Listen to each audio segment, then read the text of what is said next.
Hello and welcome back to Practical Knife Reviews. Today we're going to be taking a look at the Mora of Sweden Classic number 2 in carbon steel. And you can see this one has been patinaed.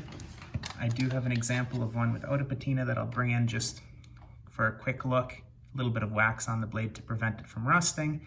This is what it would look like new if it came to you.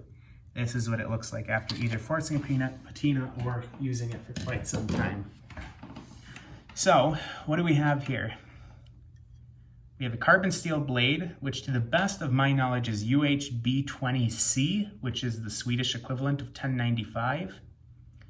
We have what I believe to be a steel bolster. And this, although it may come across on the camera looking like plastic, this is a red painted birch handle. We see that there's a slight drop in the blade. It's not a straight back knife like a traditional Finnish knife. This is, after all, from Sweden, made in Sweden. And it has the traditional Scandinavian construction. Let's see if I can get it so that you can see that. There you go. That is to say, it has a rat tail tang or a stick tang.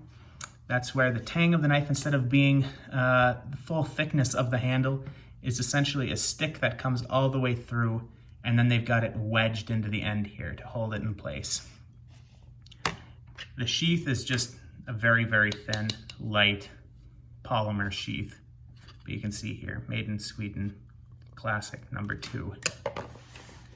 So, first we'll take a weight on it.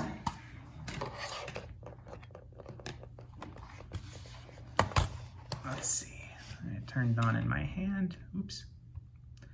I'm gonna tear it if it decides to listen to me. That is not working. There it goes. Okay, I gotta move this back for the camera, and yep, we're at 0 grams. So the knife alone weighs 74 grams, 75 grams, as you can see, quite lightweight, which is 2.6 ounces. With the sheath, that is 3.2 ounces, or 90 grams, still incredibly lightweight. Next, we'll take some quick measurements. And get that in frame. You can see this is about 8.5 inches long overall, with just the blade being about 4 1/8. And that's both the cutting length and the overall length, because the sharpened portion goes all the way to the bolster. So let's take a quick look at how this works for paper and cardboard. Here we've got some paper, and I sharpened this not super recently, but relatively recently. And you can see, again, it's harder to cut on camera, but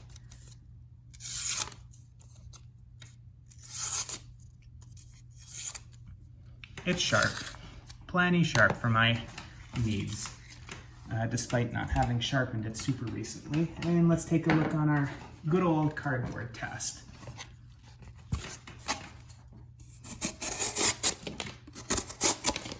Very little effort, just going right through, as expected. The one thing I want to point out on this before we take it out for our outdoor tests is that it has the traditional Scandi or Scandinavian grind, which means the bevel starts here, and it is a straight bevel. It's not convex or concave. It's just a straight angle all the way to the edge, and there's no secondary bevel.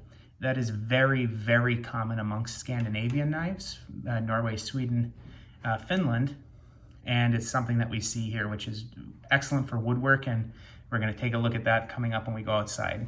Mom, what do you think of this knife? That knife is incredibly light, and you would have had a hard time convincing me it wasn't a plastic handle because of how lightweight it is. I know birch is an extremely light wood. Even with the paint coating, still remains extremely light. Sounds like you need some water, Ma. So we'll wrap up in here. We'll get you a drink, and then we'll go take it outside and put it through some quick tests out there. So we're back and we're going to continue taking a look at the Mora Classic #2 carbon steel blade made in Sweden.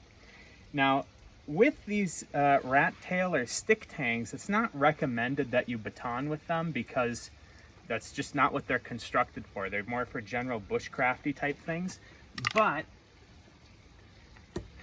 you know, if you're in the woods and you need to baton something, we're going to see if it'll baton. Hint, hint, I know it will. I have before. So we're first going to do pine, which is a softwood. Very soft wood, as a matter of fact. Now, we're going to try to take relatively small chunks out of here because this is a pretty thin blade. We'll try one more this direction. Now, the reason that even though this is a rat tail tang and a thin blade, the reason I'm not too worried about this is this carbon steel that Mora uses is exceptionally tough.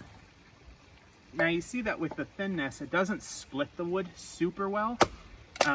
It wants to like cut in, but it doesn't actually like wedge the wood apart. But you can see it does an acceptable job on pine.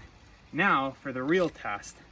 This is red oak. This is about the hardest wood that we've got growing in our forest here. So this will be the real test of whether or not you can baton with a rat tail Mora #2. And again, the handle's very smooth. It's just a like oval handle. So it does want to spin in your hand a little bit if you don't hit it straight up and down. And it doesn't want to really wedge the wood apart, but you can definitely go through it. It's a very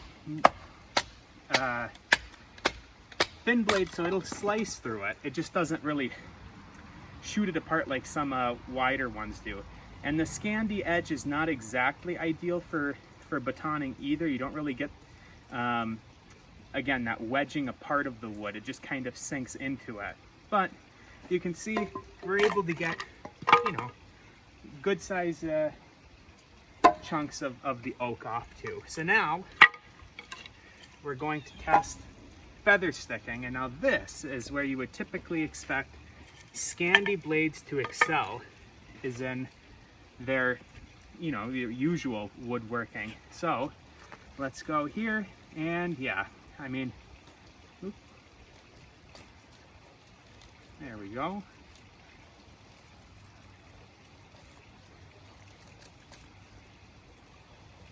Now again, this is the pine that we're starting with, which is a softwood. So keep that in mind. This is a relatively easy test at the moment. But you can see we're getting really long, really nice feathers right here. This will start a fire in no time. All right, look at those feathers. What do you think of that, Ma? That's unbelievable.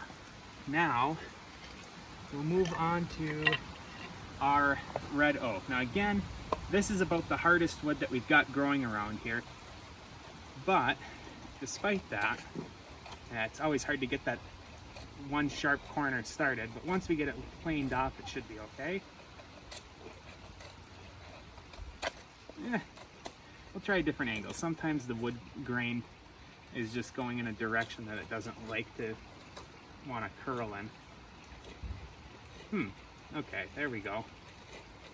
I was gonna say, I've feather sticked with this a bunch of times and I've never had it fail before.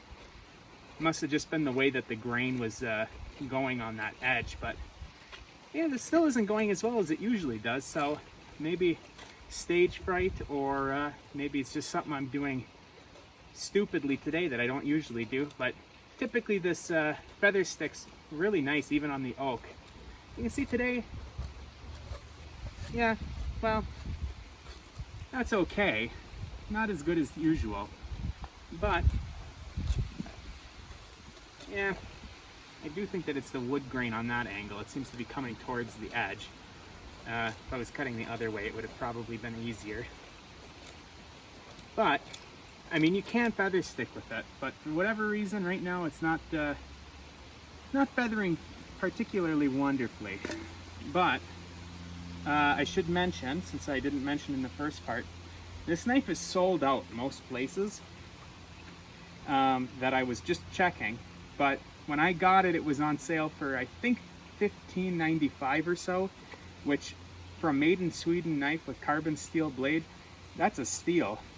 And like I said, I'm disappointed more in myself than the knife on this feather sticking, because, well, I know that I feather sticked with it many times before and I've never had it come out this poorly. So either, I don't know, something's going on. But I'm gonna blame myself more than the knife. But if you wanna read anything into it as it being the knife, you're free to, but I know that I've had much more success with it in the past. Ma, what are your overall thoughts of this knife then? I'm amazed that you can hammer it with a block of wood like that right on the very tip without cracking it.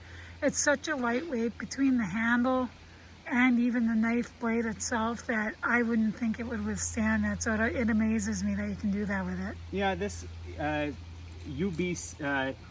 UHB 20C steel, which again is like it's a Swedish equivalent of 1095. It's got a little bit more silicone in it. Yeah, I don't know. Maybe it's just a piece of wood. Who knows? But typically this works excellent on wood. It's good for carving. That Scandi grind is really nice for it. Just for whatever reason, either that piece of wood or something with the blade just today or me. It's not feather sticking the oak great, but yeah, for me, this is an absolute steal if you can get it for about $16. If it's not on sale, it's usually closer to $20. But like I said, for some reason right now, it's out of stock basically everywhere I looked. So I'm hoping that it hasn't been discontinued. It's a nice little knife, and definitely one to look into if you want just a pretty inexpensive but very traditional and nice bushcrafting Scandi knife made in Sweden. So thanks for tuning in, and we'll see you next time.